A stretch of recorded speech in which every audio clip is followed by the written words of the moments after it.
So good evening, trustees, committee members and staff, and welcome to the Parent Involvement Committee meeting for the Peel District School Board for 2023 to 2024 school term. This meeting is being live streamed and is recorded and will be posted on the Peel District School Board website for future viewing. So we'll call to order this meeting. I am Stacey Ann Brooks. And I am Sadia Talat, co-chair of the Parent Involvement Committee. We now call this meeting to order. Welcome everyone to the Parent Involvement Committee meeting. I will call for the land acknowledgement from the media. The land upon which we work, live, and sustain ourselves is the ancestral and treaty lands of the Michizagig Anishinaabe, also known today as the Mississaugas of the Credit, the rightful caretakers and title holders of this land. We also recognize the rich pre-contact history and relationships which include the Anishinaabe and the Ongwe Hongwe. Since European contact, this land continues to be home to Indigenous and non-Indigenous peoples. As responsible community members, we value the diversity, dignity, and worth of all people. Colonialism displaced and dispossessed Indigenous peoples of their ancestral land and continues to deny their basic human rights, dignities, and freedoms. We are committed to learning true history to reconcile, make reparations, and fulfill our treaty obligations to the original peoples and our collective responsibilities to the lands, water, animals, and each other for future generations.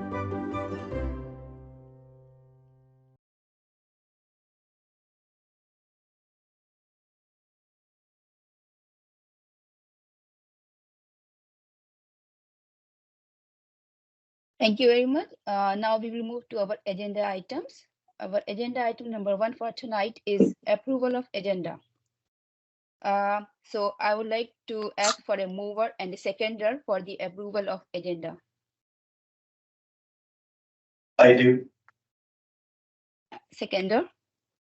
I do, sweetie. All in favor? Carried. The agenda is approved. Now we will move to our agenda item 2. Stacey Ann? Agenda 2 is declarations of conflict of interest. Are there any conflicts of interest to be declared? No. Seeing none, we will move on with the agenda. Our next agenda is approval of minutes. The December meeting minutes are here for your consideration. So I will ask again for a mover and a seconder for the approval of the December meeting minutes. I move. And seconder? I moved. All in favor? Carried.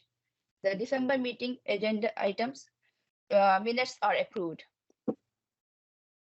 Stacey Ann. Number 4, delegations. Currently, there are no delegations.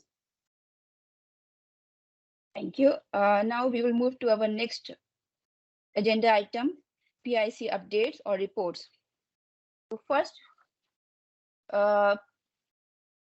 in the PIC update, the first point is report on program applications. I will present this report on the behalf of program team. The Ministry of Education's Parent Reaching Out grants program has successfully supported projects aimed at enhancing parent engagement in their children's learning within the Peel District School Board. Applications were accepted in alignment with our commitment to anti-racism, anti-oppression, equity, and inclusion, with a focus on supporting parent engagement projects for the upcoming school year. A total of 171 program applications were received and reviewed in collaboration with the Parent Involvement Committee. Despite the initial deadline, we extended the application period to accommodate all interested parties. We are pleased to announce that all but 2 schools have had their proposals approved, and we are working for the other 2. Thanks to the diligent efforts of our program team, Alison and Shazia, under the guidance of Elizabeth. The approved projects span a range of initiatives, including literacy and numeracy support, anti-racism education, multilingual assistance, environmental initiatives, mental health and well-being workshops. STEAM education, and online safety presentations. These projects aim to foster a supportive environment for both in school and virtual learners, reflecting our dedication to inclusive education practices. We extend our gratitude to all those involved in the review process, particularly the program team, for their time, expertise, and energy in ensuring the success of these projects. The budget distribution has been it will be facilitated by the budget analyst, and each approved school set to receive approximately $700 in funding. Moving forward, we will continue to support and monitor the progress of these initiatives, striving to further enhance parent engagement and support within our school communities. Thank you for your ongoing dedication and collaboration. Now I will open the floor for discussion on program application for the next year.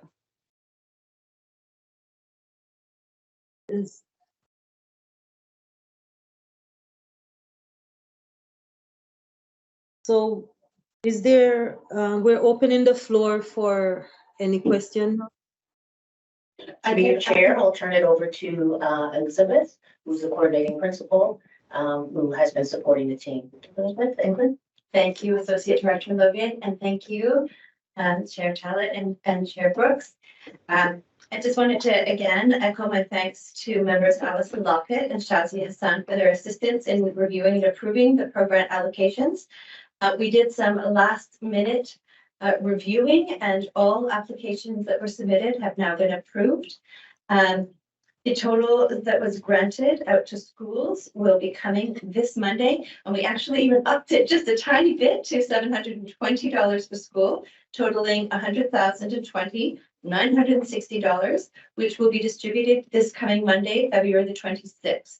This will leave $2,540 in the account in the case of any outstanding applications. So the money schools have been asking, and we're very excited to distribute that money.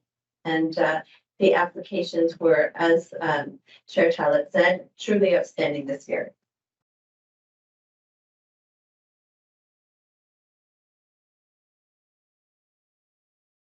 We can't hear you. Excuse me. Your microphone is on. Sorry about that. Thank you, Dr. Elizabeth. And we need a mover and a seconder for this item. I would like to say something, Madam Co-Chair. Yeah, sure, go ahead.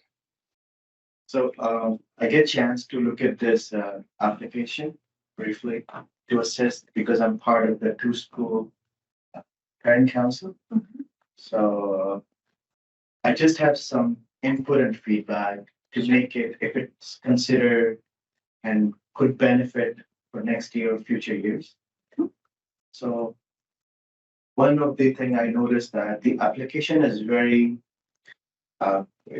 precise, not that long as it looks like from the page 1 and page 2. However, when you start putting the ideas and description or the details of your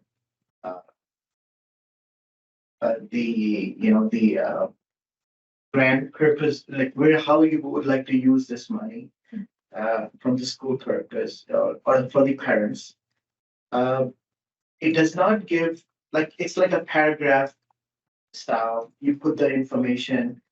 I wish it was more structured. Like maybe it is an option to add attachment there so people can draft ahead of time their application, like purpose of the grant. And when this grant opens up, there's a short window, and I'm sure it will not be extended for a longer period of time because there's a timelines and all that. So if it's a 1 month announcement and end date for this process, I would, I would feel that it would be beneficial for anyone if there's an option to add attachment of the file or any of the details of the grant, and also once you input this information, and if it's like you have multiple lines or multiple information, and if you like to share a lot of ideas, you don't get a chance to see under those drop-down menus your full input.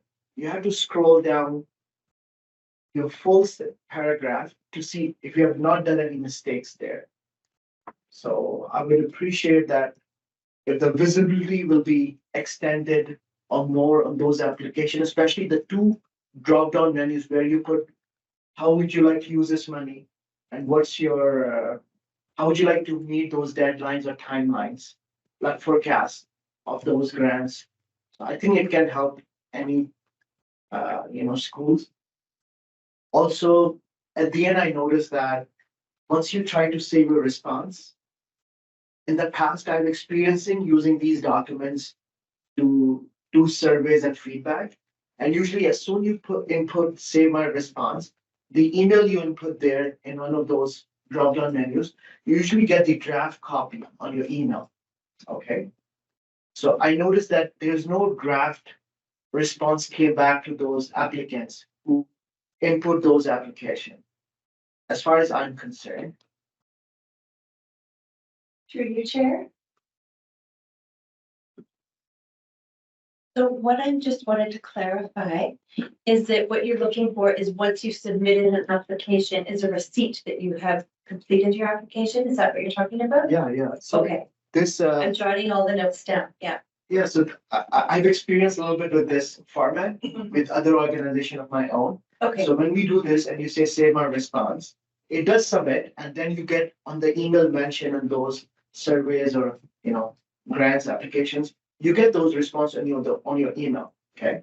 Like a draft. So you can see what you do because if you want to make your application better, if you want to share with other parents, or if you want to take it to your parent council, you like to show quote unquote all the details. So, yeah, I just feel it would be clear, it would be better, it could benefit anyone for longer. Absolutely. Thank you. Point taken. Thank you. Thank you. Thank you, Adnan. Just to add to your point, sorry, I want to discuss that too. We also have suggestion from Alison. She couldn't attend tonight because of some family emergency. He has also suggested that we can consider doing the program process in the fall, so schools have more flexibility to use it in any of the fall, winter, spring.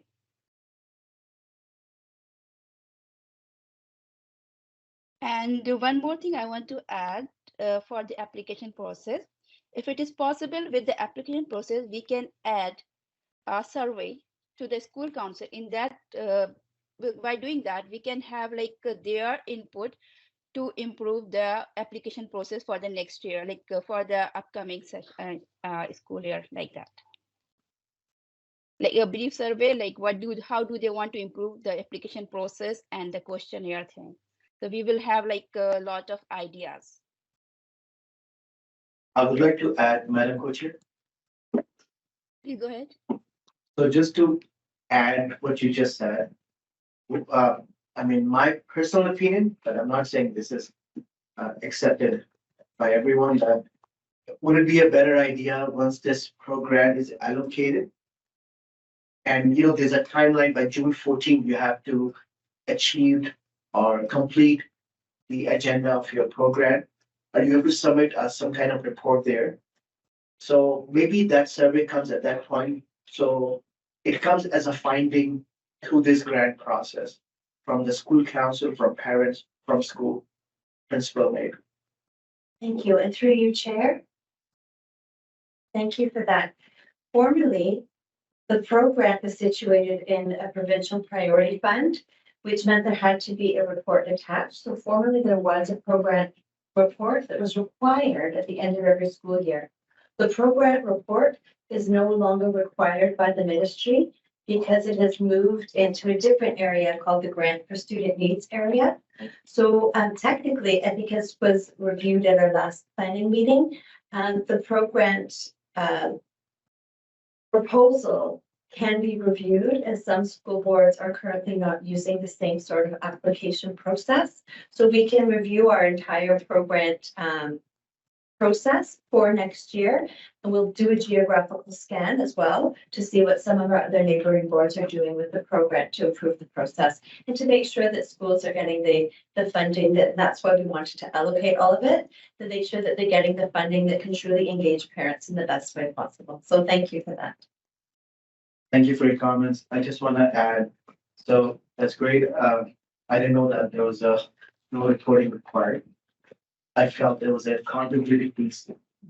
Anyway, so I would add what Alison mentioned through Madam Co-Chair Saria, that the earlier school council of parents knows about this funding, we are missing out 1/4 of the year from January to December. So this can be handled during that time, like September to December, I mean to say that. This grant, and then it will be easier for school and parent council and other members to plan and use that grant accordingly. Thank you. Can I ask a question, Madam You are Co-Chair? done? Thank you. So through you, Chair, I just want to ask one question. So we got about 171 applications. So is that an improvement on the past, or are we at kind of at the same level? And is there more room for improvement? So we have more school councils applying for PRO grants. Thank you. Thank you. Thank you, trustee. And through you, chair. Yes, it's an improvement. So that's great news. Last year, due to different circumstances, the programs did not have the same pickup. And then prior to that, there were the COVID years, which were also very difficult for schools in using their program funding. So this year, we're seeing more of a return to the pre-COVID years, and that's something to celebrate. And I think that following the great advice of our other PIC members, that the earlier that we can get the application process started, the more effective the programs will be. And also revisiting the structure of how we're doing the program applications will be something to consider as well. So thank you very much. Thank you.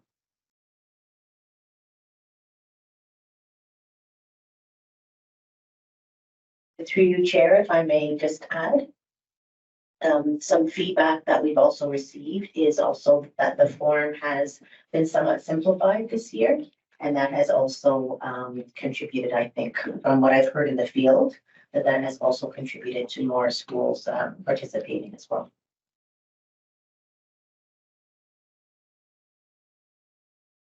Thank you very much. Do we have more discussion for this? So can we move for a mover and seconder? I move. And the seconder? Thank you very much. Thank you very much. Now we will move to our next agenda item, that is enhancing PIC meeting structure. Here we will discuss about the public meeting purpose and structure. So I invite the discussion to discuss that enhancing the structure of parent involvement committee meetings. How can we do that? The current framework suggests alternating between public meetings and subcommittee meetings to effectively implement and promote the fundamental concept of the PIC. So I welcome input from our esteemed forum on implementing this proposed structure or any other suggested modifications to enhance its effectiveness. So I open the forum for this discussion.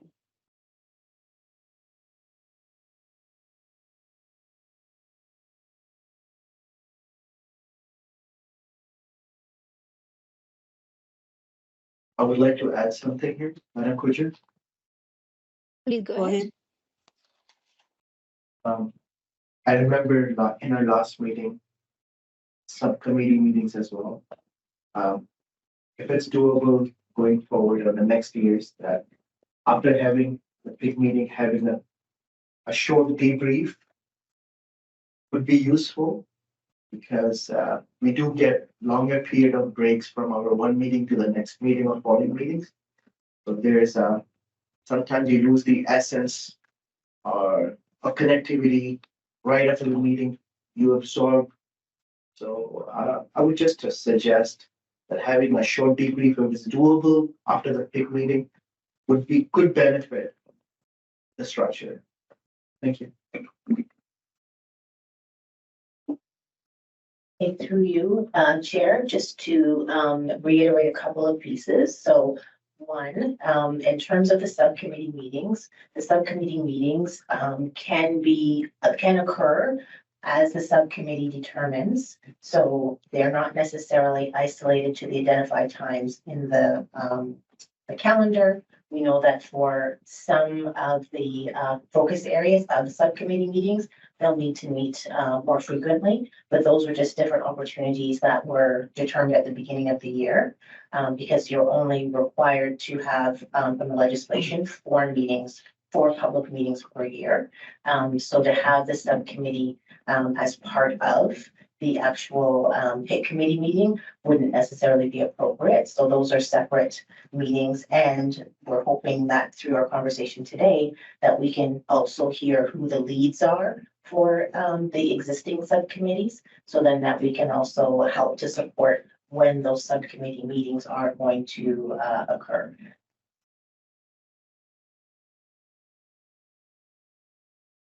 Thank you, Dr. Loda. Thank you, Madam Co-Chair. I just want to add one more thing, sorry. I also felt when we had our first PIC meeting, it could be useful or beneficial, in my personal opinion, that in the future, when we will have a first meeting, or whoever the members will have a first PIC meeting, if they will bring the main discussion or make main agendas from the last meeting of the last year, any critical items, even the structured or things which works well, so it can be implemented right from the first meeting of PIC, including the establishing subcommittee, members in the subcommittee, and some critical topics and agenda for that year. Thank you. Through you, Chair, I'm going to turn it over to our governance officer, Catherine Lockyer, to respond. Thank you very much. Through you, Madam Co-Chairs, thank you for the question. I'll comment on both of your questions, if you don't mind. The first in connection with a debrief after meetings. Purpose of the meetings is to have fulsome discussions, and the items are placed onto the floor, and people on the committee can have their exchange of information and ideas and come to consensus if a decision needs to be made, or can fully ask any questions at that time. A debrief after would not be advisable, and the reason why is because if all of the members are debriefing afterwards, that's a meeting, because you'll have quorum of the members, and that's a meeting. So and anything that's happening in a meeting should be recorded. We have our board reporter here who's taking very good notes, because there's going to be minutes from the meetings. So a debrief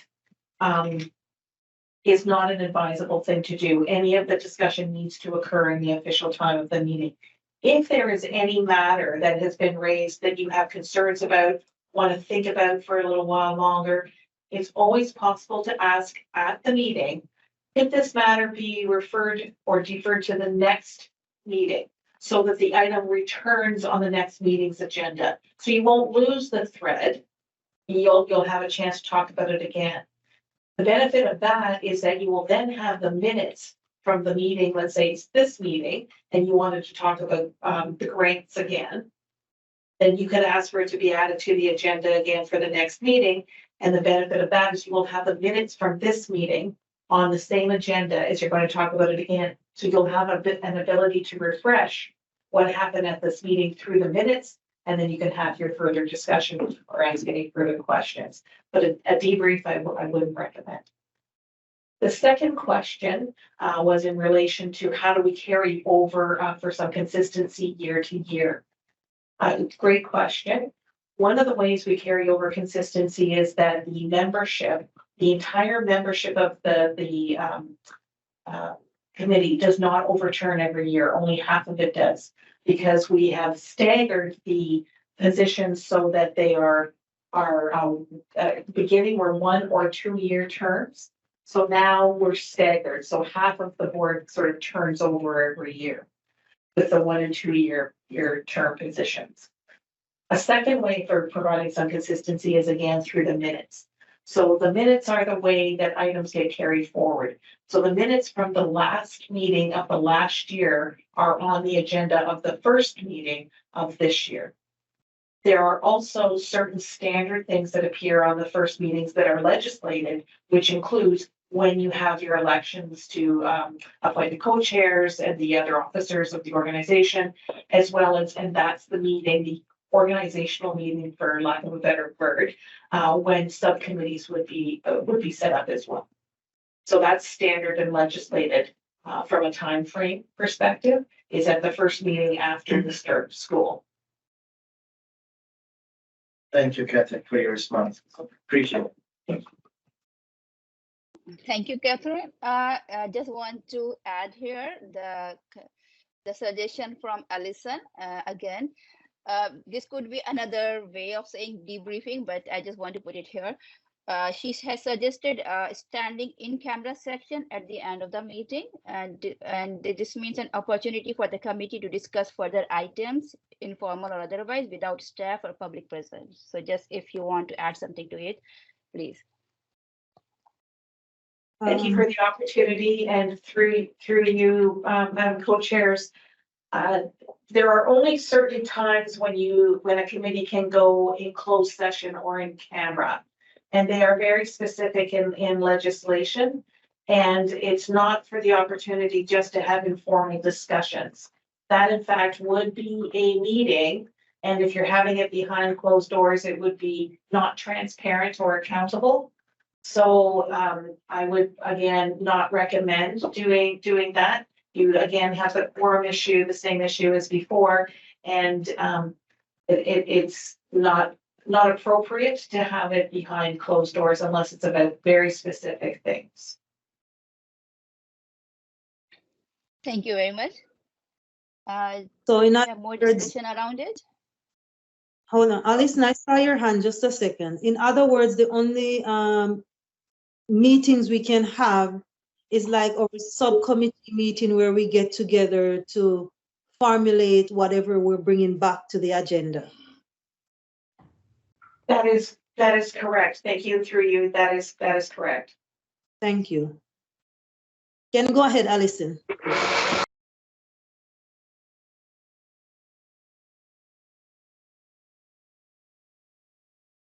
Alison.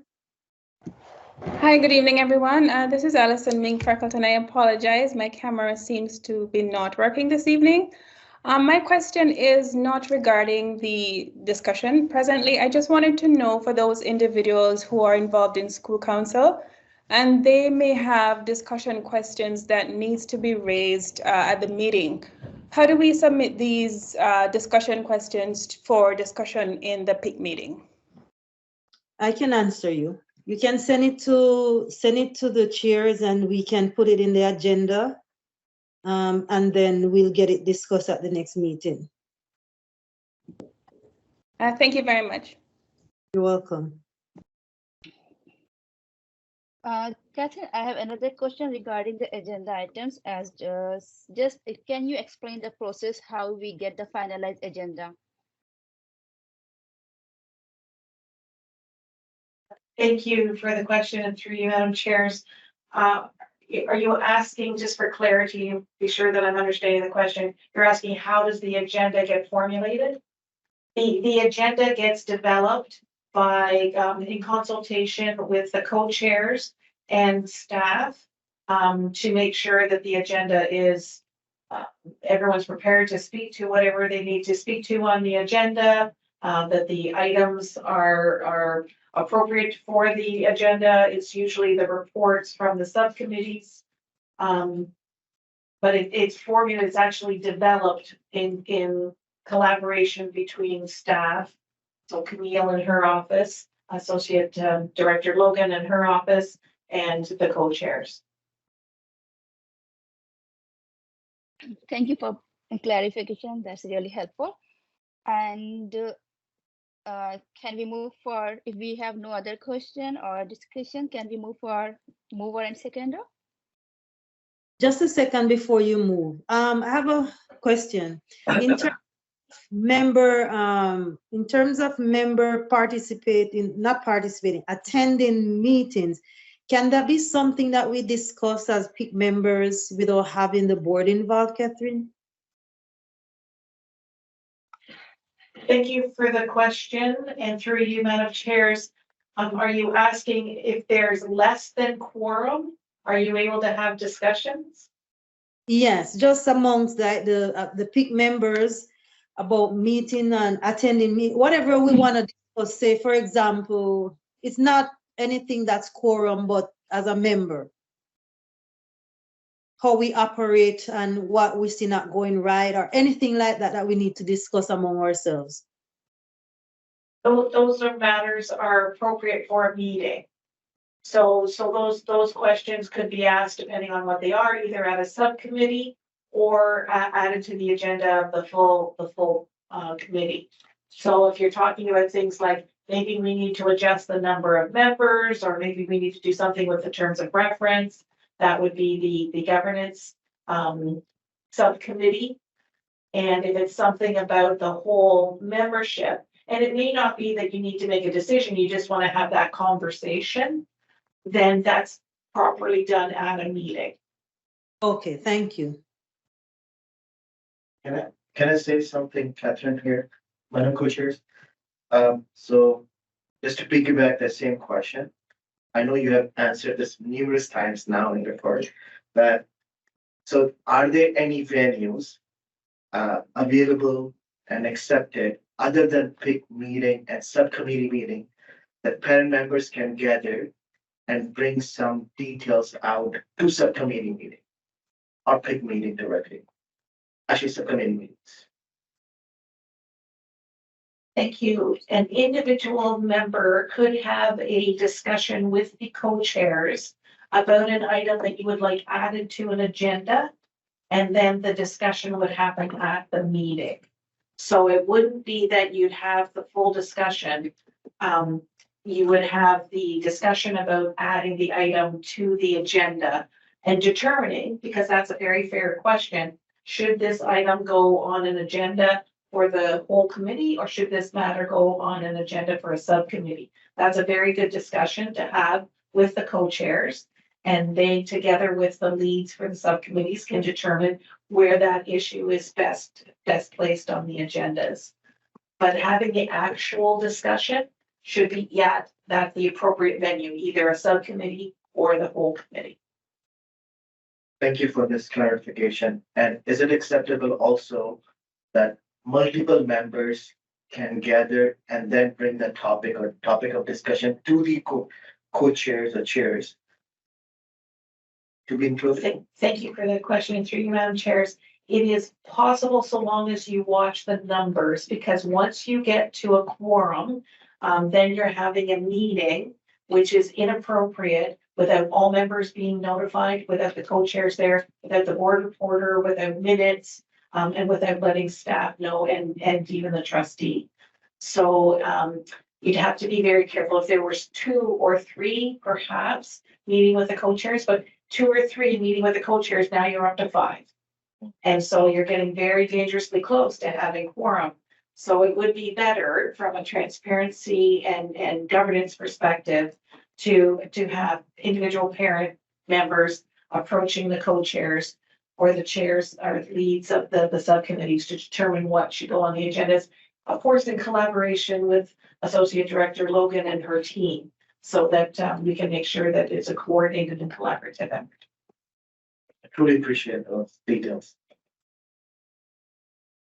I have a question. On the reverse end, like for email, is it okay for the chairs to send bulk email like to all members on a particular topic or subject? Thank you for the question, and through you, Madam Chairs.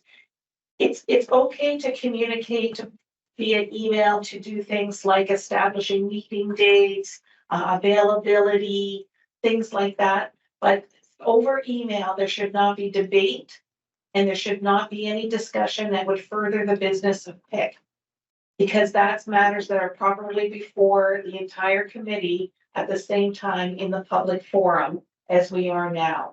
So it would be inappropriate to be actually conducting business of the committee via email. But it's absolutely appropriate from a procedural perspective. You know, oh, is everybody available? We have to have an extra meeting. is everybody available on this date? Those kinds of things can be done via an email, but business or advancing the work of PIC should not be done via email. And is it okay if PIC members have a concern that needs immediate attention or short attention for us to get a trustee in a short notice and board members in a short notice so we can have quorum?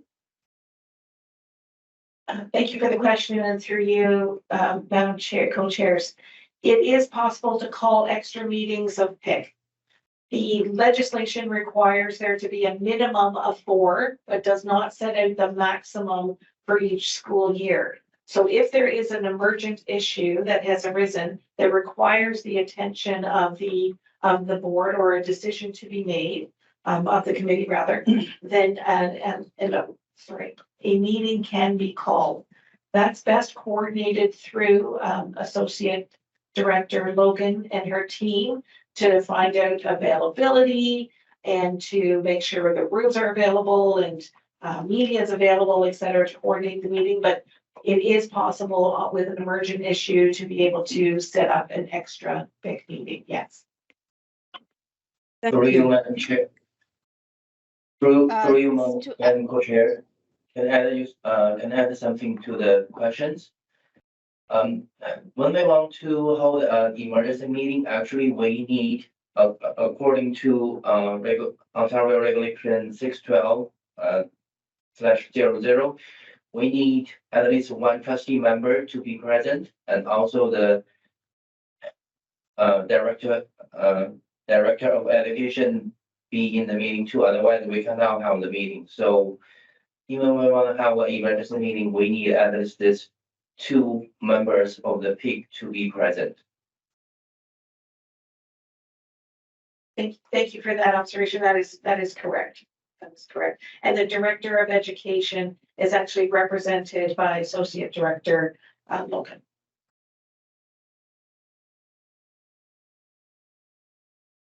I just want to add to that emergency meeting. What should be the minimum time required to call that emergency meeting?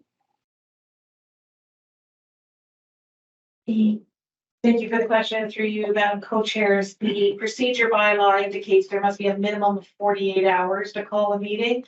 I think that 48 hours is often quite tight.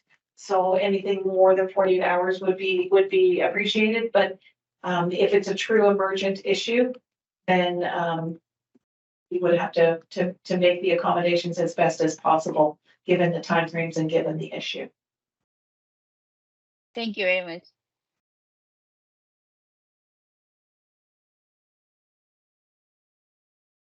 Is there any other point?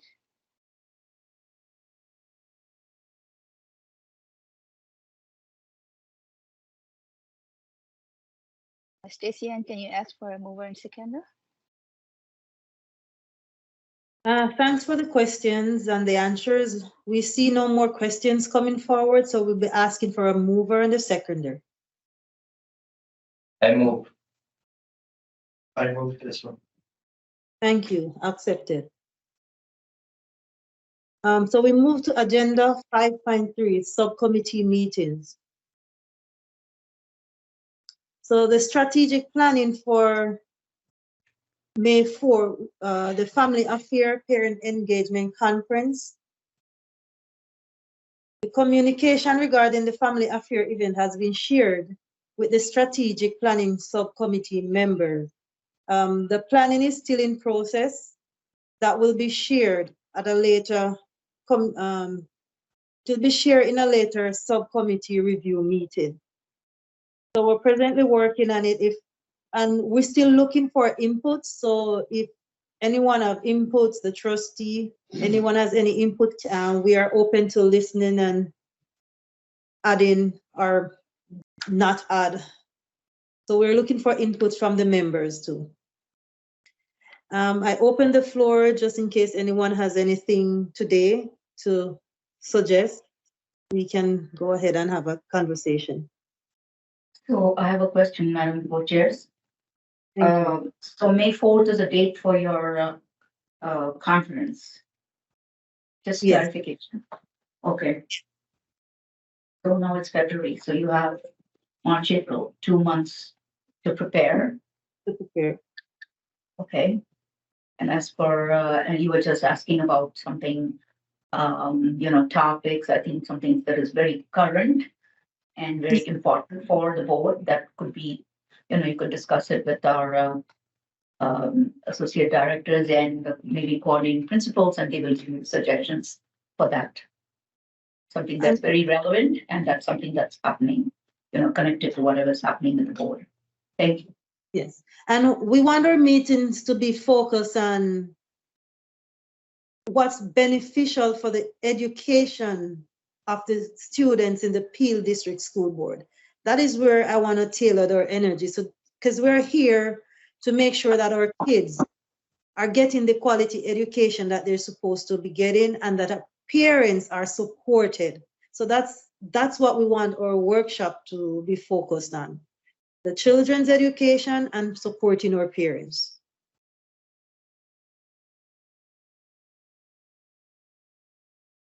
I would like to comment, Madam Co-Chairs. Go ahead. If it's possible, I see, for example, there are few sessions which is around inclusiveness and and the education and the knowledge. How about including that topic or a session like special need or learning disability in our society or community? Because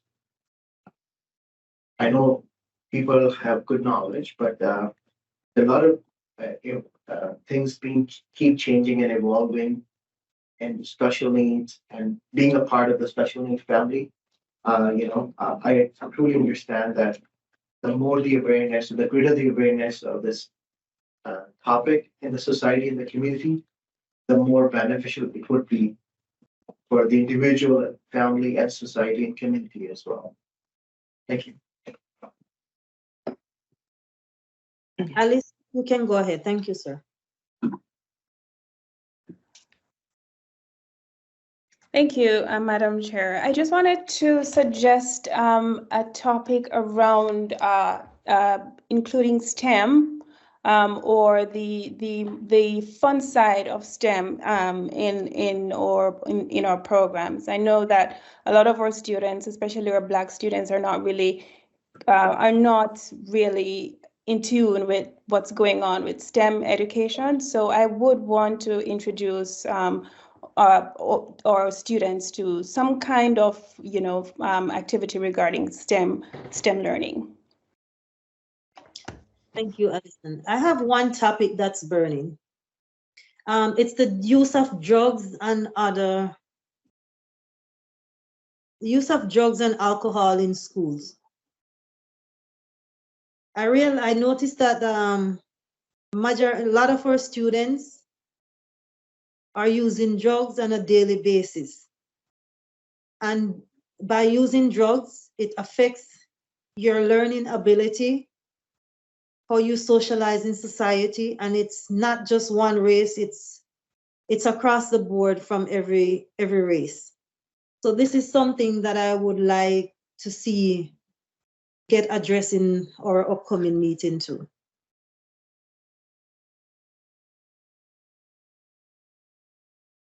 Alison, your hand is still up. Sorry, my hand is down, sorry. Okay. I would like to add on, Madam Co-Chair, you just mentioned about drugs usage and the impacts. So we had experience dealing part of this matter, a vaping topic, in one of my parent council in one of the schools. And I know PDSB also took actions. They have anonymous reporting tool. They have also the drug policy indicated. So I appreciate those efforts. So I would like,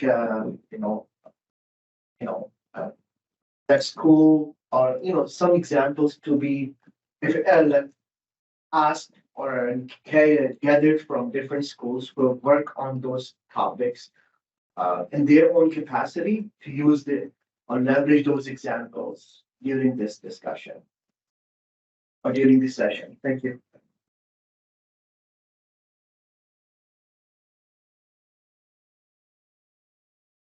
Any other suggestions, questions? To you, co-chairs, I just wanted to have a quick reminder that we are also as staff supporting, but we're also looking for leads for each of the two subcommittees so that we can support with any of the subcommittee meetings. So just a friendly reminder about those two asks.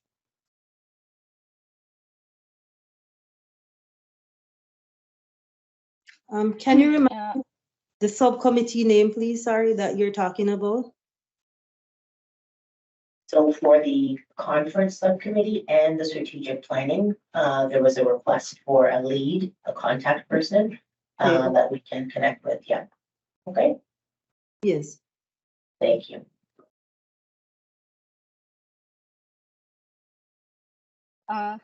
I have just one suggestion for strategic planning subcommittee to consider like something for mental health workshop or any because of the current situation at the Peel District School Board, like so just if they can consider anything that is related to some workshop or some speaker, like anything. So this is just a suggestion for them.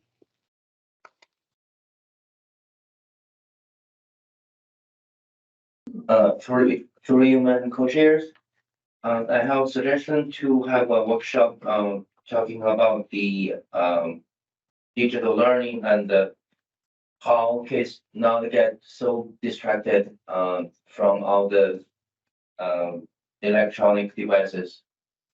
Thank you.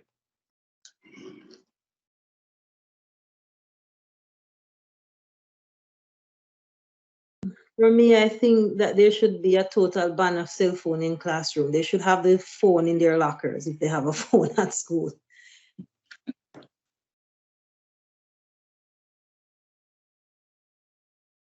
Is there any other suggestions, questions?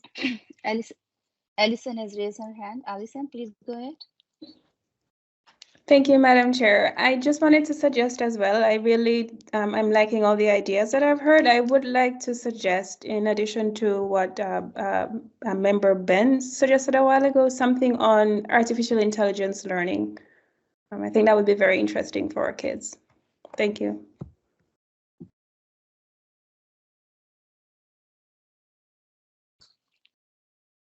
Anyone else?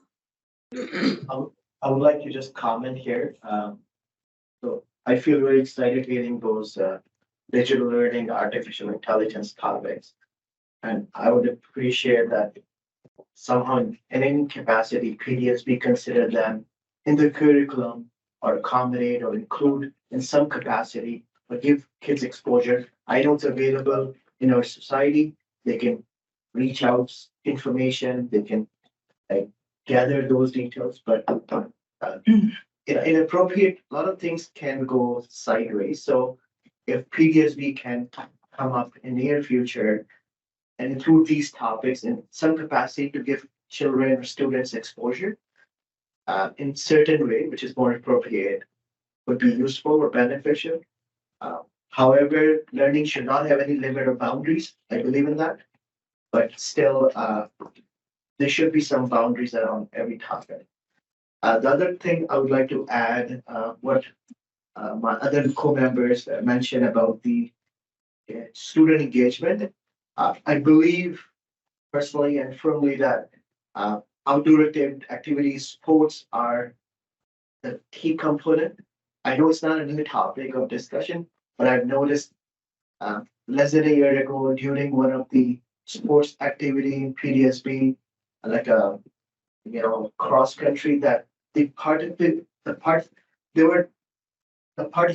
from each school was minimal. There's some schools have heavy participation and some schools have no participation.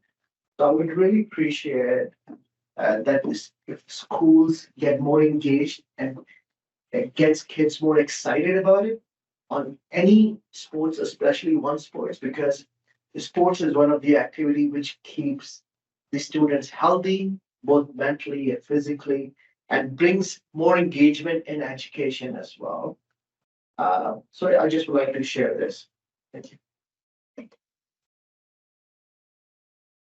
Go ahead, sweetie. Yeah, hi, good evening. I'm not sure if this is the topic I should ask in the PIC meeting, but definitely the funding in the high school. I do see that there are some high school which has got huge funding.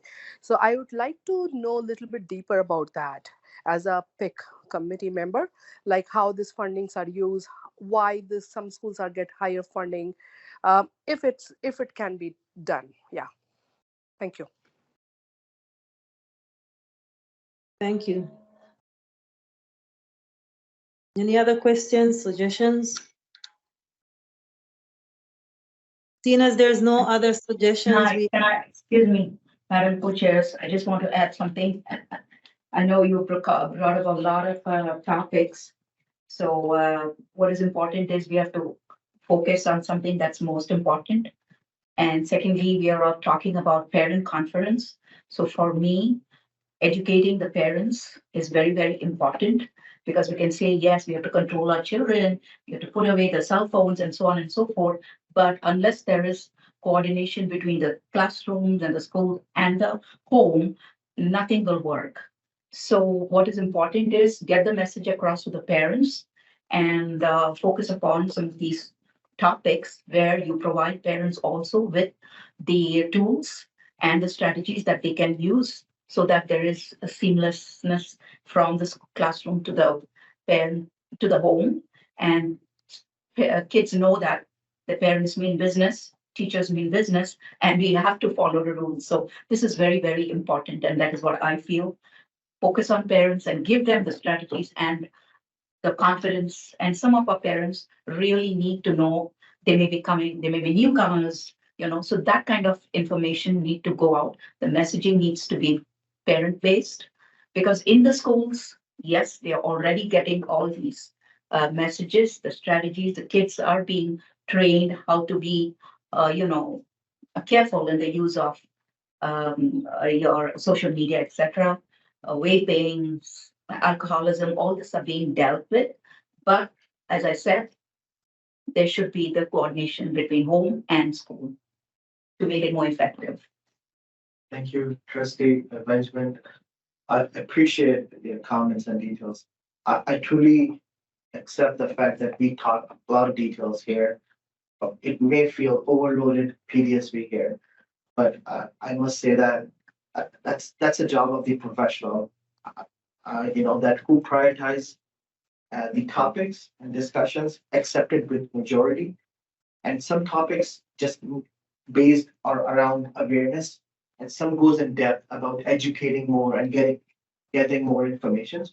So yeah, we will leave it on the members, PDSB, parents, and council, PIC members that to decide on it and prioritize accordingly.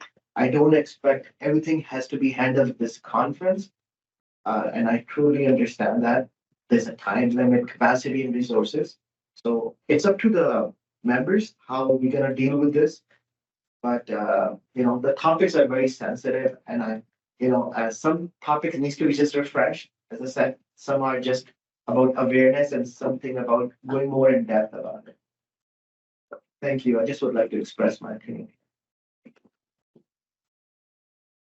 And through you, Chair, if I can just also add in terms of the topics, that some of the topics that you have shared, they're fabulous topics, but also some of them are also part of the curriculum.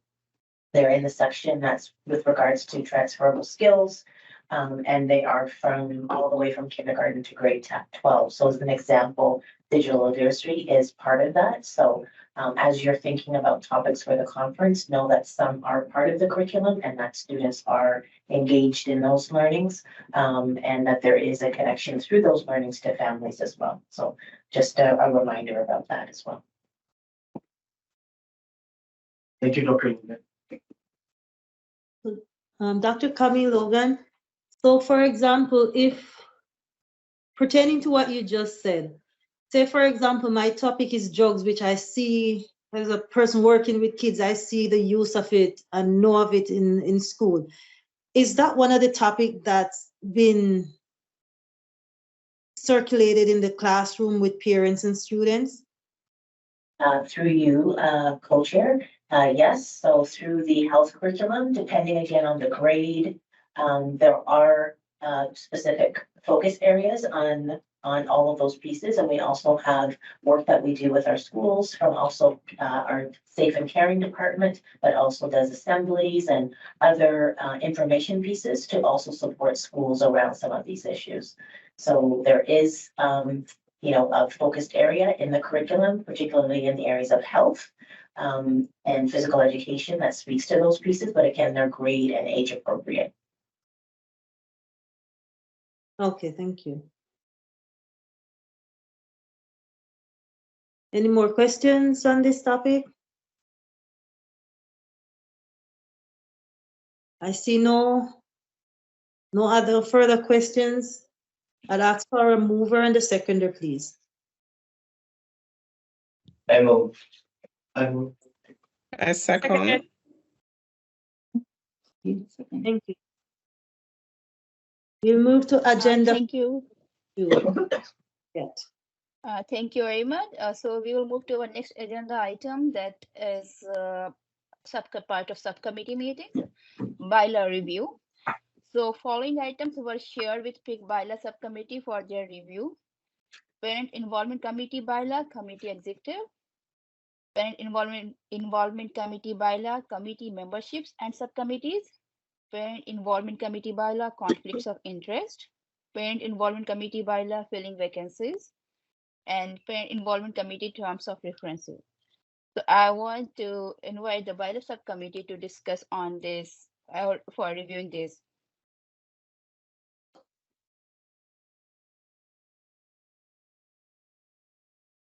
Through you, co-chairs, just to clarify, are you asking to provide an update to the committee or a discussion on the bylaws? If you can just clarify.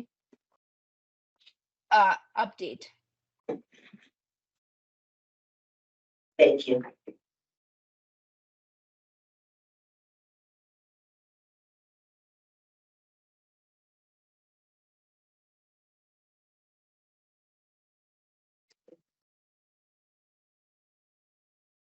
Through you, Madam Co-Chairs. We have reviewed term of reference in our last bylaw subcommittee meetings, and we're still reviewing some items. When we have next meeting, I think we're going to discuss it, and if we think it's okay to submit to the PIC monthly meeting, then we're going to ask all the members to vote for it. If we can get a majority vote, then we can approve and pass that new term of reference. And we have received 2 new bylaw items from the board, but the bylaw subcommittee haven't got chance to reviewing the new bylaws. So we are looking for a date to have another bylaw subcommittee meeting, and then we're going to discuss it, and we'll have update after that. Thank you. Thank you, Ben, for your update. And do we have any question regarding bylaws?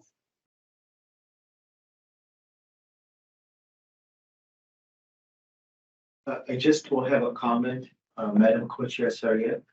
When you were giving the reading the agenda item under the bylaw reviews sections and classifications, I wish it was listed in agenda just for the review purposes for the future. For these agenda items, they were shared with the bylaw subcommittee already. So, but I can share that later. Thank you for your suggestion. Thank you, Madam Chair.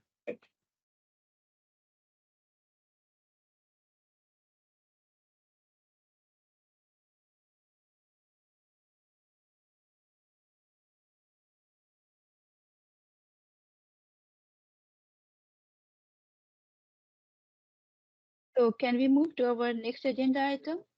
Because we still need an update, like to move and second for this. So I will not ask for the move and seconder for this because it is still ongoing. It's So an our next it's agenda. through you, Chair. These are update reports, so that would still need a mover. Okay. Okay, thank you. So we need a mover and seconder. I move. Thank you very much. So we will go for our next agenda item, that is PIC engagement with school councils. And here we would like to discuss about the enhancement of communication channels and outreach with the school council and parents. To carry out the PIC mandate of providing information and advice on parent engagement to the director and trustees, PIC relies on information from school councils. The PIC mandate also includes communicating with and supporting school councils. From time to time, PIC will be required to disseminate information on various topics from the board or ministry to school councils. PIC needs to communicate with school councils to arrange opportunities for councils to network, to develop ideas, learn about board or provincial initiatives, and share challenges, opportunities, and effective practices. To achieve this, PIC needs to determine a process by which they will disseminate information received from the ministry. And I invite board's perspective on this matter.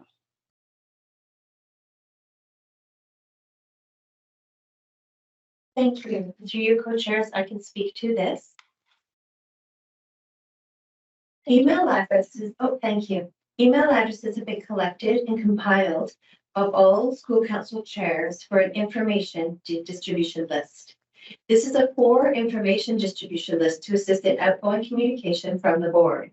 To ensure that there's a high level of privacy for the personal emails of school council chairs, users will not be able to send or reply to any emails, but the main purpose that you spoke about, which is PIC and the Peel District School Board in being able to communicate information to school councils, will be able to take place in this way. So if PIC chairs have information to distribute, they can do this through Superintendent Hart and her assistant, and that would be able to get a message out to the system to all school board chairs, school council chairs rather.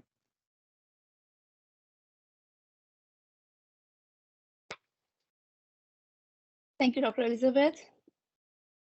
Thank you very much. Do we have any questions from members? Through you, Madam Co-Chairs, can I ask some questions regarding this list of school council chairs emails? I understand that the private issue is very important in PTSB, but it's also very important for all the PIC members to communicate with all the school council chairs. Is there anything that we can do, for example, to sign the like some form or sign some privacy protection agreement so that at least the co-chair of the PIC can access this list of all the school chairs' email? Thank you. Thank you. And through you, co-chairs, I will refer to our legal counsel. Thank you. Thank you for the question. Through you, co-chairs. Good question. My understanding is that this distribution list was created so that PIC co-chairs could communicate with the school councils. So it's just that staff through Superintendent Hart's office is going to be coordinating that, sending that information, but it's not that they don't have access to the distribution list to be able to send things. They just send it through Superintendent Hart. So I don't know that there's the necessary exchange of that information that needs to go out. The distribution list has been created. Okay, thank you. So a follow-up, can you clarify in a smaller way how we would communicate from PIC to the school council, please? Thank you very much. And through you, co-chairs, and back to you, co-chair. Yes, so if you would have a message that you would want to communicate to the school councils, I would email Superintendent Hart to communicate that what that message was, and that message could go out from the office there of Superintendent Hart. And thank you. And if the school council wants to communicate with PIC, how would they challenge that?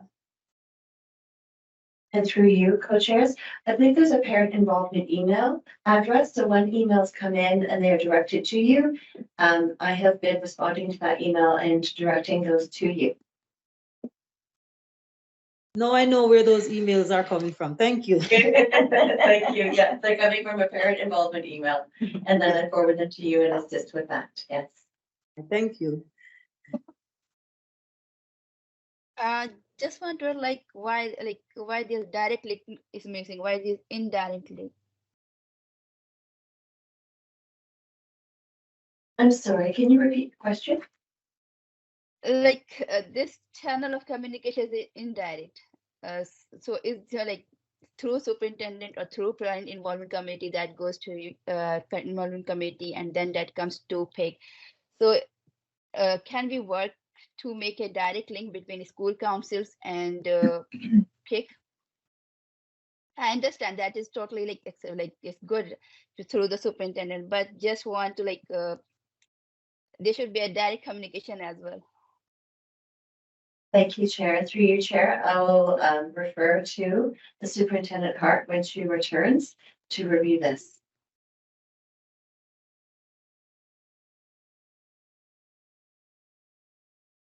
Through you, chairs. I think the way that we've structured it as well also just helps to assist with also the communication of the response, because also sometimes the questions that may come to PIC are sometimes actual staff questions, or they're specific to the school board questions. We know that there's a range of questions that come, but we also are supporting those questions and also the responses. Yeah, I understand that part, but sometimes as I mentioned already, to develop the ideas, to collect their surveys and to involve them. So again, we need to go through superintendent. May I ask you to repeat your question? When we need to develop a network to get more ideas and their perspectives and sending out a surveys. So again, that's why we need that's why I'm asking for a direct communication. I understand when we have issues or questions that we cannot answer independently, but for collection of the data and their input, their ideas, so there we need a kind of direct communication. And through you, Chair, so if I'm understanding your question, you're wanting to create a survey and go directly to the school councils? Is that your question? Yes. Okay, I'm going to turn it over to our legal counsel to respond, our governance officer. Thank you for the question. Through you, co-chairs. The purpose of having the go-between, as here as you're identifying it, is to ensure that the individual members of the school council's privacy is maintained. So it's not that we're restricting getting information from them. You want a survey to go out, if the committee decides that they want a survey to go out, perhaps like the one that was suggested earlier tonight about the program application being sent out towards the end of the year to see how the process. Happy to facilitate that going out through Superintendent Hart to the distribution list of all school council chairs. So it's not a prohibition against communication. It's just an avenue to share communications that ensures privacy of the individual school council chair members. Remembering that school council chairs use their own personal email addresses for their school council business. And so we have an obligation under the legislation, we have an obligation to protect privacy as a school board. And as the parent involvement committee, as part of the school board, that same obligation applies to this committee. So it's not a prohibition. It is just a vehicle for facilitating communications in a safe and secure way. Information that you want to receive back from the school councils can be sent to the parent involvement email.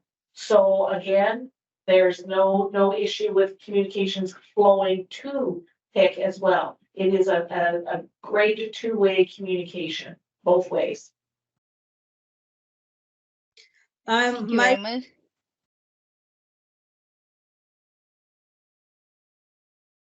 Stacy, you are muted. Oh, sorry. In terms of information coming in from school board, the PIC member, I'm not saying to give their personal information, but how would we have access or know what our pressing issues are, how the issues come in, how often people in their school discuss it with the school council, so that we as PIC member can know and strategize to work alongside with the board and the school council and the issues that the school council is sending in, even though it does not apply to PIC, it might apply to the board for answers. But how do we know that information without knowing who's asking?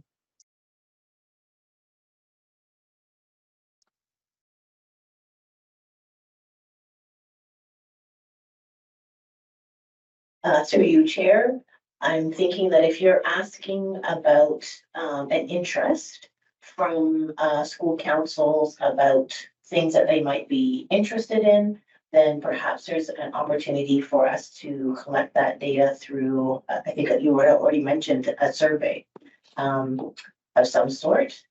So there's different ways that we can gather that information, either through schools to get that information and so forth, if that's what you are looking for.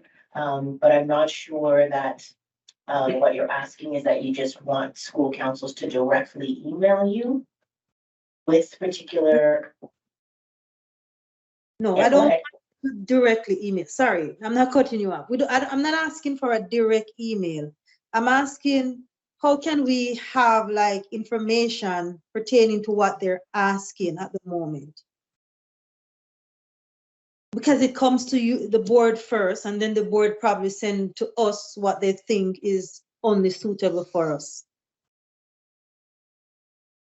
Thank you for the question, and through you, Madam Co-Chairs. I think that what you're getting at, but please correct me if I'm misinterpreting, is you're wondering if we're filtering the information and we're not sharing all the information that comes in. And we will not be doing that.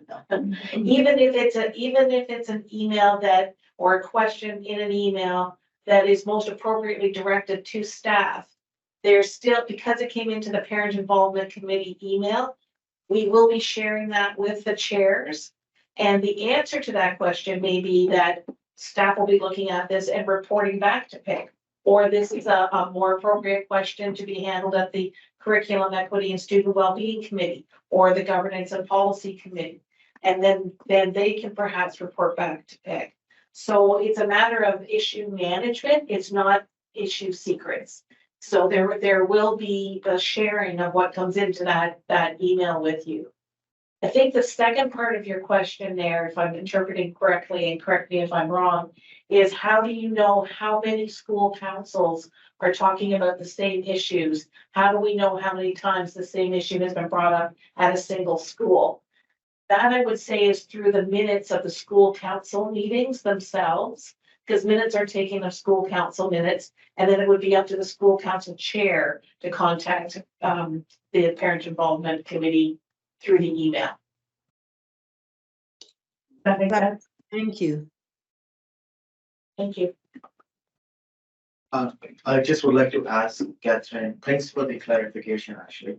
So what I understood so far is that there's no filtering and there's no nothing stopping information coming from school council to PIC.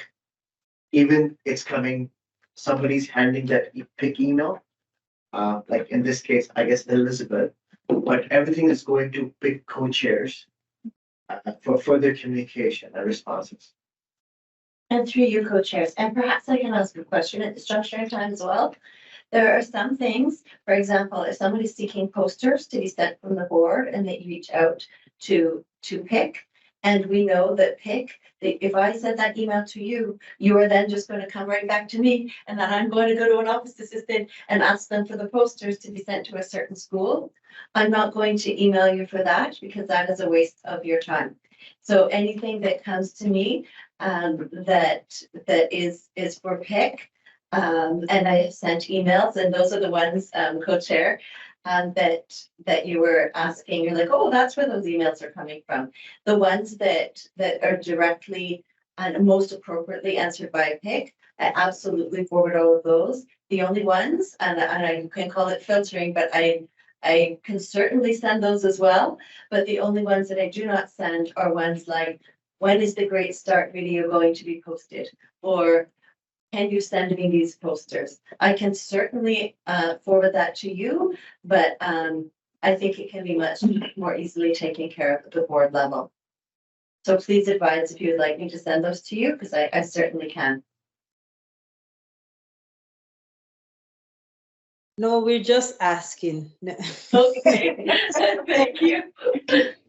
I like knowing how things work, so I find it, I know how to answer certain questions that's posed to me, or I know where the question is coming from versus not knowing. So it's just to clarify how the communication works between us and the school council. I'm fine with absolutely. And you and co-chairs, both of you know how to reach me and are certainly welcome to reach me anytime. I'm always happy to collaborate and coordinate with both of you. Thank you. We do the same too. We like collaborating with you. Thank you very much. Thank you, Elizabeth. Thank you, Elizabeth. Just want to add a comment to this. Like, what I understand, the system is transparent, and it is just a matter of secure, secure management. This is the way of communication that is ongoing. If I'm, is this correct?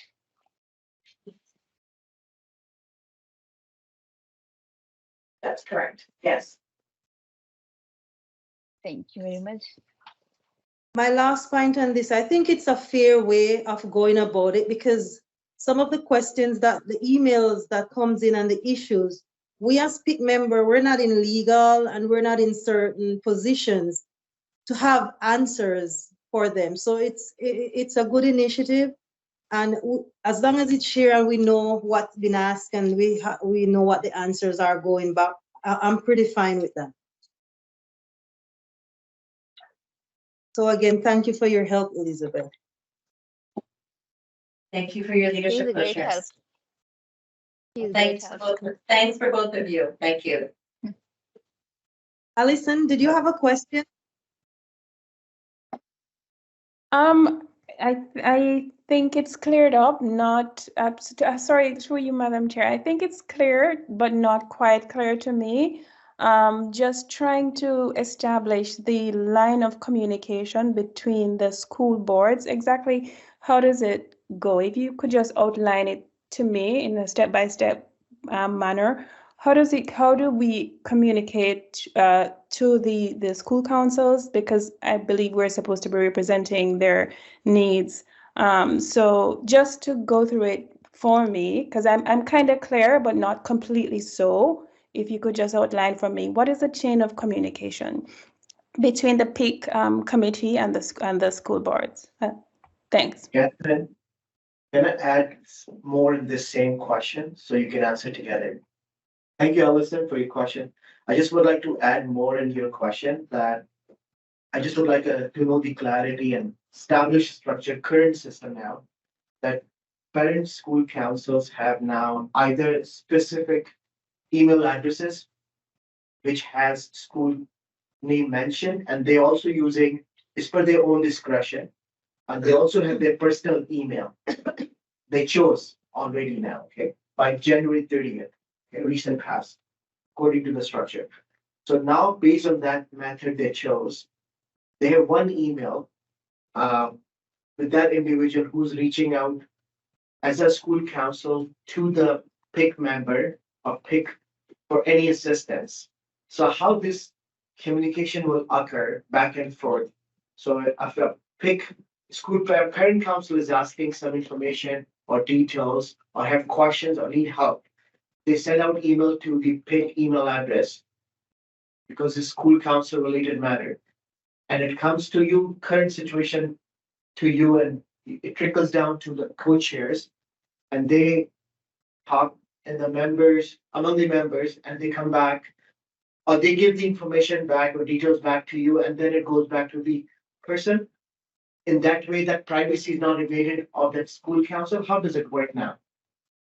Thank you very much. And this is a multifaceted question, so I will try my best to answer it in chunks. And so through you, Madam Co-Chairs, first of all, I'll answer Member Allison's question.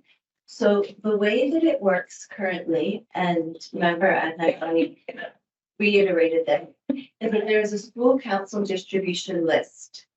So this list, and this is actually an improved version from what it was before, because not all schools, very few actually, about 20% were using their school council email addresses. So now we've given schools the option, school council chairs the option to use their personal email addresses, or they can have a Peel District School Board email address created and also added to that distribution list. So the distribution list can communicate direct information and also collect information. And I think you had an excellent point earlier about seeking information from school councils through a survey. And that information and who owns that survey would be the person who then gets that information. So if the co-chairs were to create a survey seeking information on what a school council was looking for, they could do that for a survey and be getting direct information from school council. That's sort of the larger picture when you're communicating to everybody. If PIC wants to send a message, it's a very simple process. That message would go through the co-chairs, would be sent to Superintendent Lisa Hart, who would then send it out with the school council email. But for example, if the owners of the survey that was sent out were the school council chairs, they would have, the PIC chairs, they would have automatic information from that survey. Is that clear? Just looking at a bit of a puzzled face there. Was that clear? I would like to know more about similar discussion.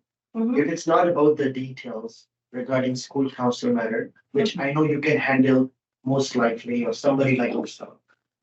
Whatever about there's a concern or there's a assistance, which does require involvement, engagement of the PIC chairs, how they communicate to that specific school council without invading their privacy.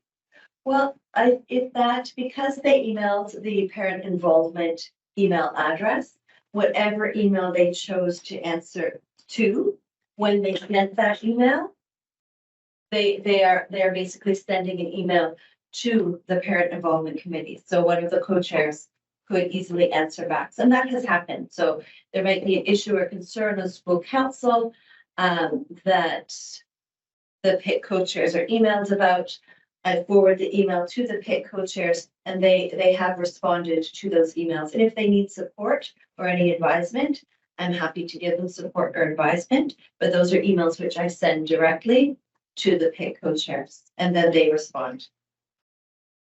So is there something that you would like to add? Just a follow-up question. So when they respond to that school member or council member, the co-chairs in that case, co-chairs, will they be sending message directly, communicating directly, or it goes through, in this case, through you or Lisa Hart? They have communicated directly with the member with the concern. May I pass it over? Thank you, and through you, just to add to that for clarity purposes, the privacy is actually between the school council chairs. So it's that the school council chair at Mayfield shouldn't have the personal email of the school council chair at Brampton Centennial. Once Brampton Centennial emails the parent involvement and doesn't email the distribution list, then the co-chairs can respond back to the chair of the Brampton Centennial. What they can't do is send the email back to the whole distribution list, because then there's going to be the sharing of the privacy between the school council chairs. So the privacy isn't necessarily with the parent involvement committee email, it's between the co-chairs. So the co-chair of one school should not have the personal email address of the chair of another school. So that's where the distribution list privacy comes in.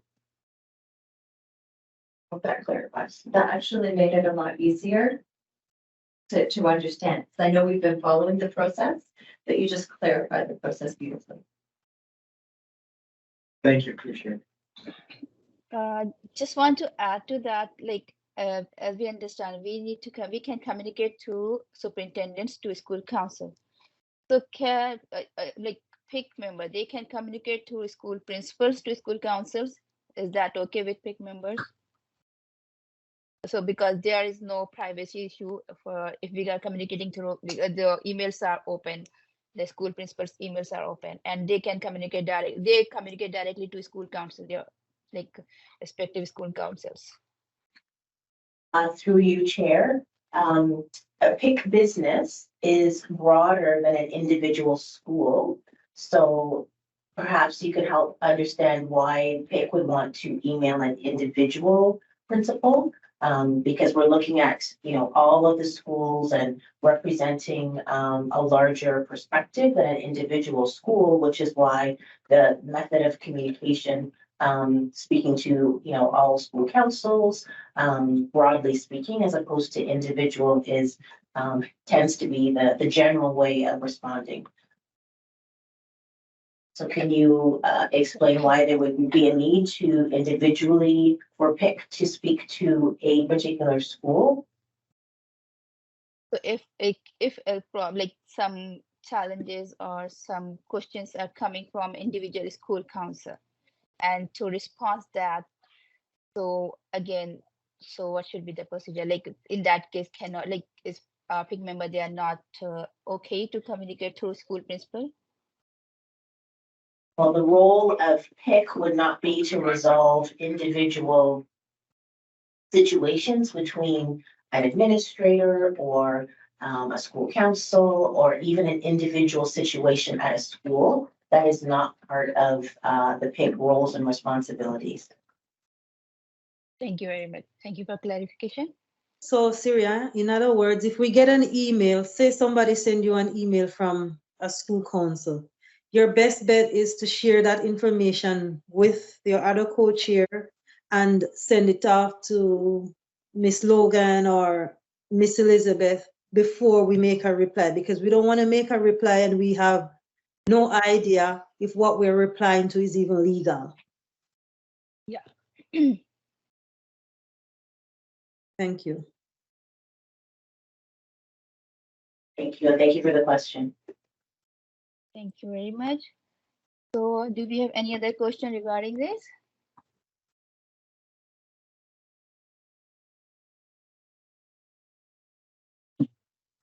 Seeing none of them, we need a mover and seconder for this discussion. I move. Approved. Thank you. Now we will move to the next agenda item. I would like to invite Stacey Ann. Our next, thank you. Our next agenda item is a PIC member selection subcommittee. So I'll be inviting members to nominate themselves to become a part of the selection subcommittee, and a trustee. I would also like to invite a trustee, which I think is Miss Benjamin, to be a part of the selection subcommittee. So you can raise your hand or open your mic and say, I am a part of the subcommittee, so we can take a note. I want to be part of selection subcommittee. So Okay, I can also be. Alison, did you say? Can you please repeat your name, please? Hi, I'm Alison Ming Freckleton. I'm sorry, but would you be able to let me know what the role of this selection subcommittee is? So the selection subcommittee, they're the ones responsible for selecting the PIC members on a yearly basis. So there will be 3 members, a trustee, and members from the board will meet after the applications are sent in, and they go through it and choose the most suitable parent. All parents are suitable, but the one that has the criteria that the committee is looking for. Thank you, Madam Chair. You're welcome. So you To are, Madam Chair, sorry. Alison, are you joining the team? Sure. Thank you, Madam Chair. You're welcome. Sorry, Karen, can you go ahead now, please? No, that's okay. Madam Chair, I'll nominate myself, sorry, to the committee. All right, thank you. Alison Lockett has also nominated herself to the email. Thank you. So we have 4 members there. This is Ben Chen. I'd like to join too. Thank you. Thank you. Syria, just for how many people we had did you make count with those 4 or 5? It's not mentioned over there. Okay. But we need 1 co-chair and PIC members. Yeah, you nominated yourself. And I have Alison, Ben, Karen. Who did I miss? Alison. Actually, 2 Alison. Alison Lockett.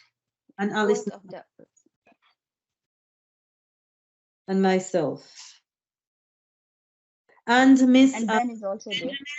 Miss Trustee Benjamin. Yeah, I just want to make a clarification because the idea of PIC committee next year, so it depends on the trustee who's there on the committee, isn't it? Okay. So is this membership for 2 years? Or for now, this year? Okay, then it's okay, I'll be there. All right, thank you so much. I would like to have anyone has questions, sorry? Through you, Madam Co-Chair, actually, I have a question regarding this. So far as I know, all 12 parliament members in the current PIC terms have 2-year terms. And if we form the selection subcommittee this year and we recruit any new parliament members starting from next year, that means we need to increase the number of the parliament members in this community over more than 12. So that means we need to revise our current bylaws. That's fine. Yes, because we all know that we're temporary on the board for the committee, sorry, for 2 years. So a year ahead of the next year that selection is to be made, we will choose members again. So that's fine. So through you, Chair, if I can just clarify, we don't go over the set number. You'll indicate that you're looking for a certain number of new members so that you maintain the 12. So similarly to what occurred this year, there was a certain number of vacant roles based on those who were moving into their second term. So we didn't identify a whole new slate of PIC members. We only identified those to fit the vacant roles. So I believe there were 9, my memory might not be correct, so, but let's say, for example, there were 9 that were selected last year for this current year. And so if everyone identifies that they, of the 9 want to stay, then you would look for the difference to make the 12. Sorry, I'm happy that you clarified that for the new members, but I wasn't answering on the PIC members. I was answering about the subcommittee. If a member has to leave because their time is up, then new members will be asked to put themselves forward. Sorry for the confusion. No worries. Thanks for the clarification. And yes, that is correct. Yes. Thank you. I have the conference subcommittee. I can't remember we having a conference subcommittee, right? Syria? Conference, no, we don't have it. Through you, Chair. Yeah, through you, Chair, the strategic planning, that's part of that committee's responsibility is the conference. So you have your strategic planning committee, and that committee is responsible for the conference. Thank you for the clarification. Thank you so much. You're welcome. Thank you.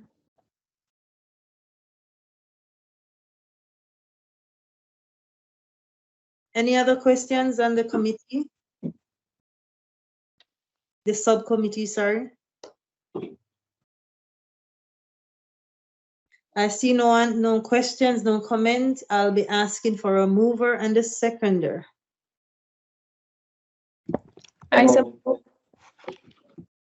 I second. Thank you.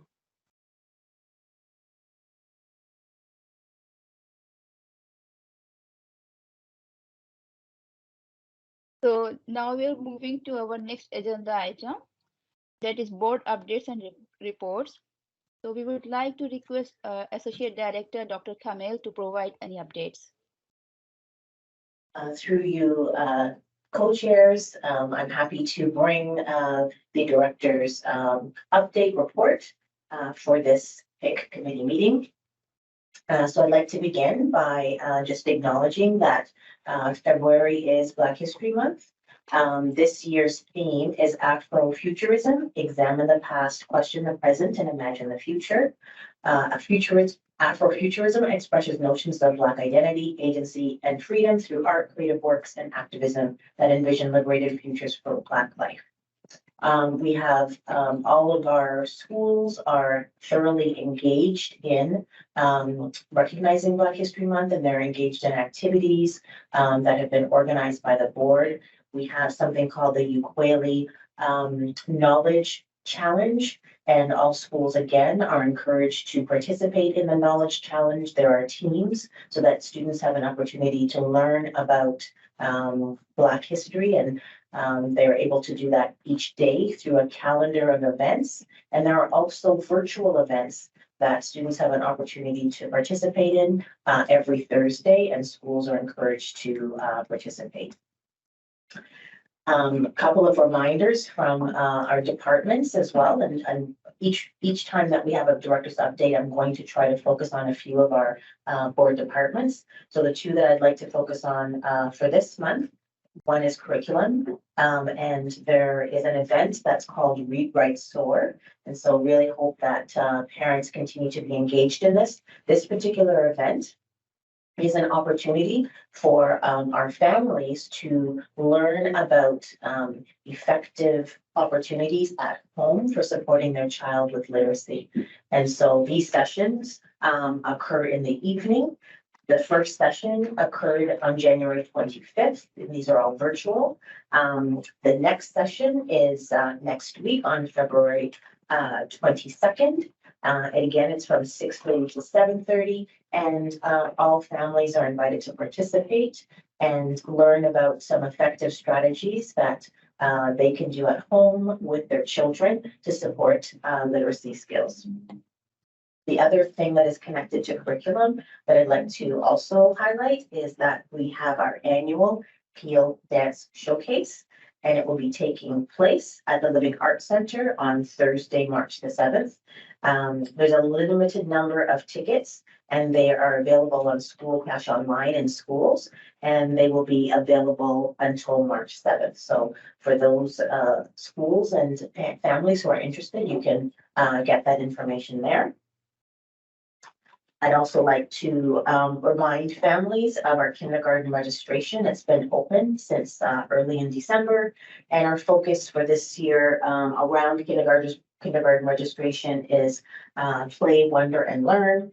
And children born in 2020, every time I hear that number, I think, oh my goodness. But yes, children born in 2020 are eligible to start kindergarten in September of 2024.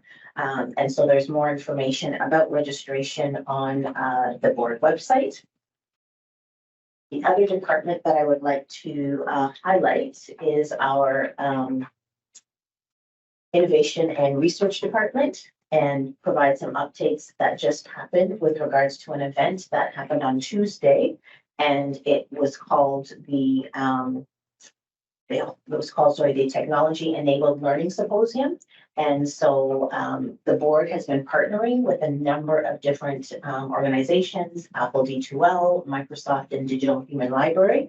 And so educators, leaders, and students from the elementary virtual school and the secondary virtual school and e-learning, along with other staff from the department, offered interactive learning opportunities for Peel District School Board staff to learn about their programs, including through the use of a podcasting to elevate student voice and the use of AI for personalized learning.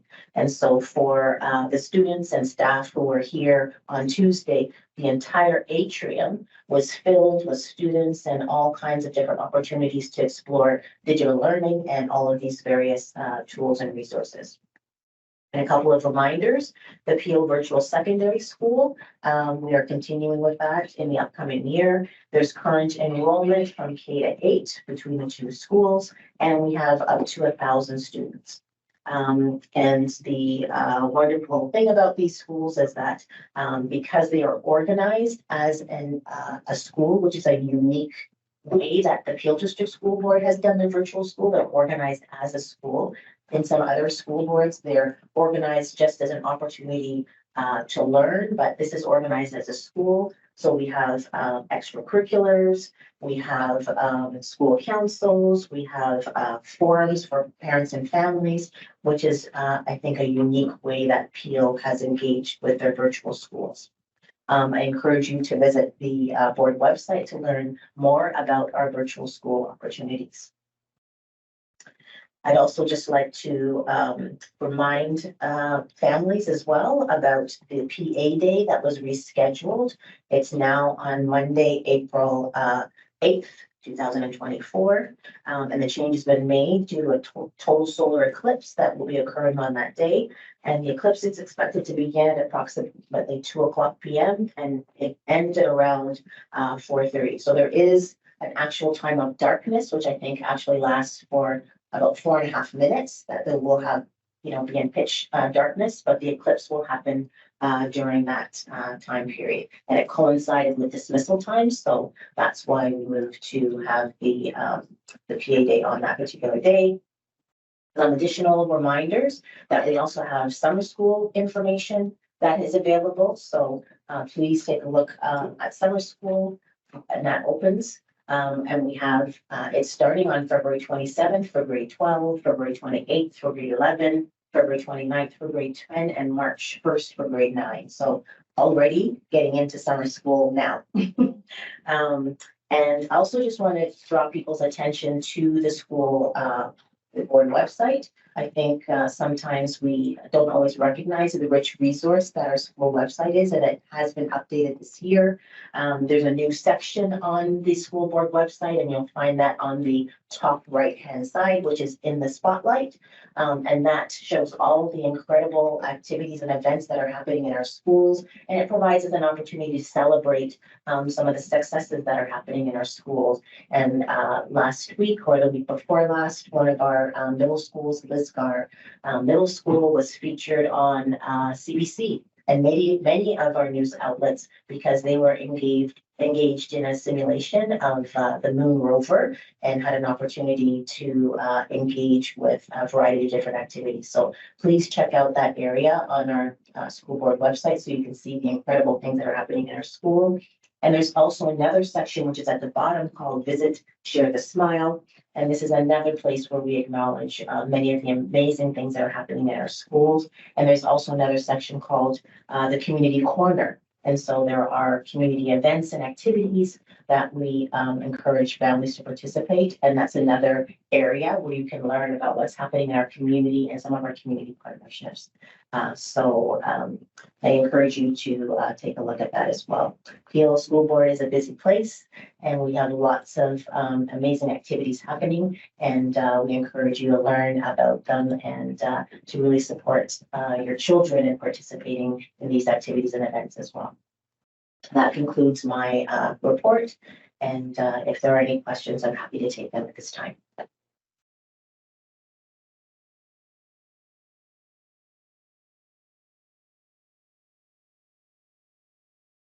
Is there any question from members of the committee?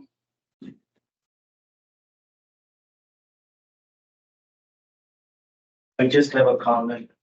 I'm glad the solar eclipse didn't happen on the day we have a big meeting in the future. Absolutely.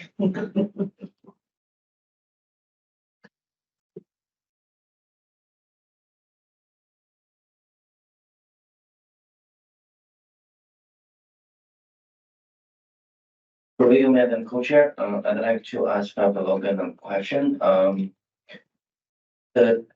you know the turnout of the Play, Wonder, Learn? Go ahead. Can you repeat your question? Do you know the turnout rate of the Play, Wonder, Learn program? Are you talking about the evening event for the literacy? Yes. A great question, and thanks for the question. We actually had, for the very first session, in terms of registrations, I believe we had for the first session 1,500 registered. I think there were maybe about 600, I'm not 100% sure, but around that number, I think actually logged in. And I believe the registration for the upcoming one is over 2,000. So we'll see how many people actually log in, but there has been great interest, and I know that the feedback so far has been positive, and so encourage people to take an opportunity to learn about effective literacy opportunities at home. The very first session actually focused on oral language and having opportunities just to be talking with your children and talking with your children in your first language, and how that also helps to promote literacy skills. I know often people may not recognize that that's an important way to support the development of literacy, but using your first language is another way to talk about literacy, and that was part of the conversation, in addition to just engaging in conversation and dialogue and questions, is part of literacy and oral development. Okay, thank you. You're welcome. Dr. Logan, I have a query about if you have any updates regarding strategic planning process. I came to know through PDSB side that the either draft has been established or is in the process of establishing. Do you have any updates how the planning draft coming out for strategic plan? Which plan, sorry? The the multi-year. Oh, the multi-year strategic plan. Yes. My apologies. So actually, I think I'm going to turn that over to our governance officer, Catherine, who is part of the leadership that's engaged in the multi-year strategic plan. Thank you for your question. Thank you for the question through you, Madam Co-Chairs. The multi-year strategic plan is a very important piece of work that the Board of Trustees is responsible for. And the strategic plan, the multi-year plan, is set every 4 or 5 years. They're currently in the process of working through the strategic plan development. And it was great, and I hope that some of you on the committee responded to the survey. We had over 12,000 responses to the survey that the Board of Trustees sent out to try to gather the feedback from parents, students, and the community to help them develop the priorities for the organization. The trustees are meeting regularly. There has been a consultant hired to assist them with the development of the plan, and they are meeting regularly. And in fact, we'll be meeting again next week. in connection with the development of the plan, and hope to have it to the board for approval publicly in the late spring. And then have it fully ready to be implemented with the start of the new year. So it's progressing very well, and hope to have something to show to the public within the next few months. Do we expect, being a PIC member, we get early insight on this planning? Probably not early insight, but you will get you'll get shared the agendas for board meetings, and there's actually a wealth of information that PIC members may be interested in at board meetings and also at the other committee meetings. And the agendas are all public. They're public about 5 days before the meetings are held, and the completed strategic plan will be on a board meeting coming soon to you, hopefully in the, like I say, the late spring, and the will be made public about 5 days before the meeting. Thank you, Kat. Thank you, Ms. Long.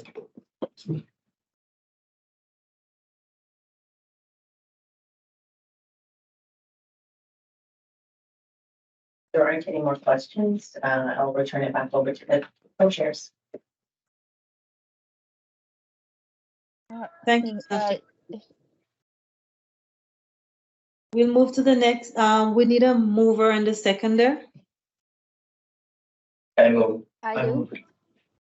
Thank you. Motion carried. The next agenda is it's communications. Are there any communication items at this time? For this communication items, I invite PIC members to talk about the newsletter that we have discussed earlier, if they want to discuss more about the newsletter.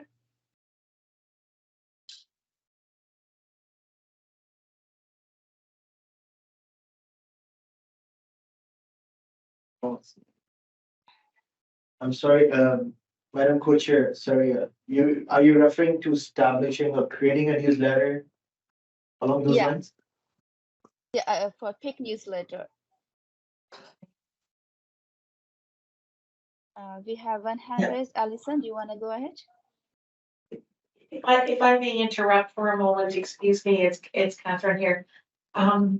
The item of communications is actually the opportunity, if you received as co-chairs or perhaps through the email, a letter or some communication from the ministry or communication from another school board, that's where those communication items would come up. This isn't an item that is to talk about how PIC communicates, but rather communications just as another form of receiving information by the committee. So there's a section for reports, there's a section for communications, and then if you want to raise new business, then that's done through the members' notice of motion, where if you want a topic to be discussed that hasn't been discussed with the co-chairs earlier in the development of the agenda, to add it under reports or add it under a different category on the agenda. I think that there's just a little confusion about what communications means. Thank you for your suggestion, but it was suggested earlier during our meeting with Dr. Logan that the other items like newsletter, they can be discussed during the business or the communication part. So that's why it is being put here. Thank you. So through you, Chair, we'll clarify that a little bit for next time, because I believe there may have been some miscommunication around that piece, and it may not have reached you once we got clarification from Catherine, but it may not have reached you in time for this agenda. So if it's okay, we'll continue that for now, and then we'll clarify it for next time. Thank you very much. So do we have any other communication items to share at this time?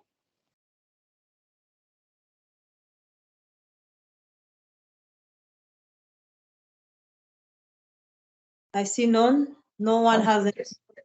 Just give me I just want to clarify something, Dr. Logan. So this is from, I'm on the board of the VMBC. There is a volunteer, Ms. Saga Brampton Paladin, and they keep sending us community events. So I had this sent to me, and that's happening actually on Saturday. It's called the Great Conversation. So can I bring these kind of activities which will help benefit our parents because it's for the community to this meeting? I believe that given the focus of the event, the opportunity for the event that you are referring to can be posted on our community site, and then that way it's available for everyone. Okay. Because otherwise, well, we wouldn't have all events available through you. So I think the best way and to ensure transparency and an opportunity for everyone is to have things go through our regular method, and it's available on our community page. Yeah, it's already been sent to the senior administrators. Okay. Thank you. Thank you for your question. Yeah, thank you. So Dr. Camille, so the question of the newsletter, should we defer it for the next agenda, seeing as it's in the wrong spot? Yes, I believe that might be the best approach, and that way there's an opportunity for everyone now to hear that they would like to raise it, and then we'll make sure it's in the right spot for next time. Okay, thank you for the clarification. Thank you, Dr. We'll move the newsletter conversation to the next meeting.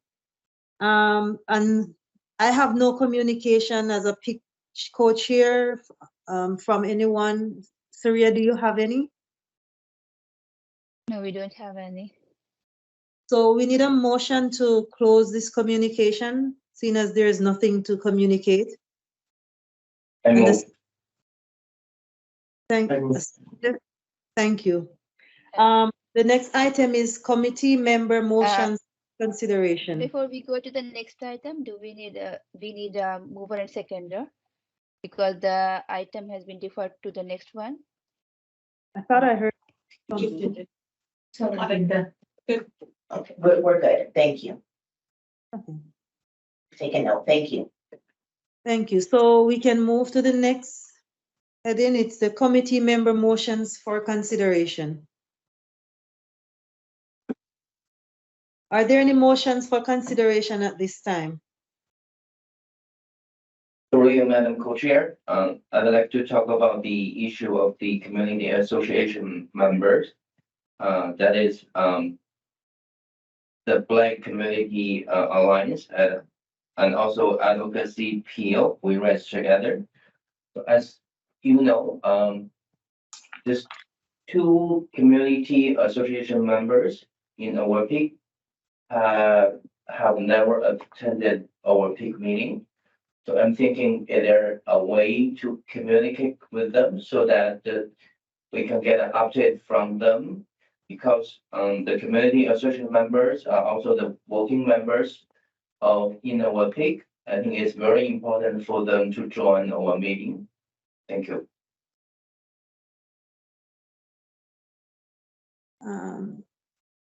Through you, chairs. So I believe you're asking for us to reach out just to re-engage and understand perhaps why they have not been able to attend. Yes. So I guess we can check in with those community members. Thank you. Thank you. Any other consideration?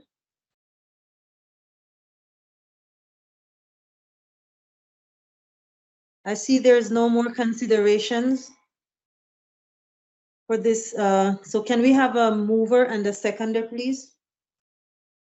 I move. Thank you. So now we will move to our next agenda item for tonight. That is number 9. Sorry, number 11. Committee member notices of motion.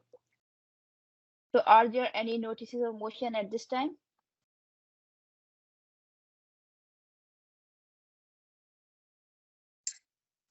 I'm not sure if this is a committee member notice of motion, but I will bring up the issue of PIC members not being present at meetings.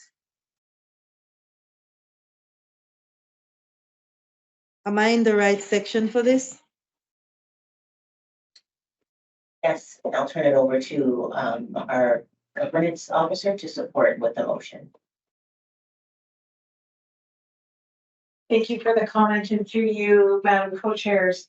I believe that a motion is a proposal. A motion is a suggestion for the consideration of the committee, and notice of that is providing the committee with the opportunity to mull over and think about what you're proposing, and then be prepared to discuss it at the next meeting.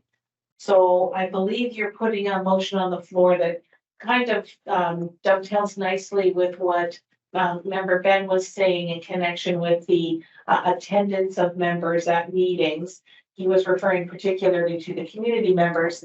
Is your motion that you would, or your proposal that you would like some clarity around attendance requirements for committee members and consequences of to committee members who do not attend perhaps 3 meetings in a row?